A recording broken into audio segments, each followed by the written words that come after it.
IPL cricket இறுதிப் போட்டியில் Sunrisers Hyderabad அணிக்கு எதிரான ஆட்டத்தில் 8 விக்கெட்டுகள் வித்தியாசத்தில் கொல்கத்தா அணி அபார வெற்றி பெற்றது.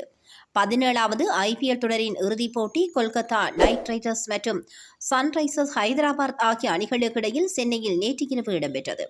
போட்டியில் நாணய சுழற்சியில் வெற்றி பெற்ற சன்ரைசர்ஸ் ஹைதராபாத் அணி முதலில் துடுப்பெடுத்து ஆட தீர்மானித்தது. இதன்படி முதலில் துடுப்பெடுத்து ஆடிய அந்த அணி 18.3 ஓவர்கள் நிறைவில் சகல விக்கெட்டுகளையும் இழந்து 113 ஓட்டங்களை மாத்திரமே பெற்றுக் கொண்டது.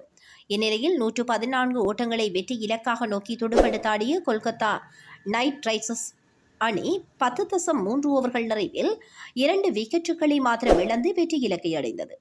துடுப்பாட்டத்தில் கொல்கத்தா நைட் ரைடர்ஸ் அணி சார்பில் வெங்கடேஷ் ஐயர் ஆட்டமிழக்காமல் 52 ஓட்டங்களை பெற்றுக் கொடுத்தார்.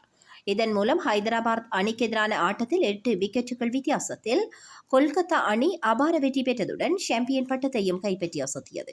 முன்னதாக 2012-2014 ஐபிஎல் சாம்பியன் பட்டங்களை கொல்கத்தா அணி வென்றுள்ளமை குறிப்பிடத்தக்கதாகும்.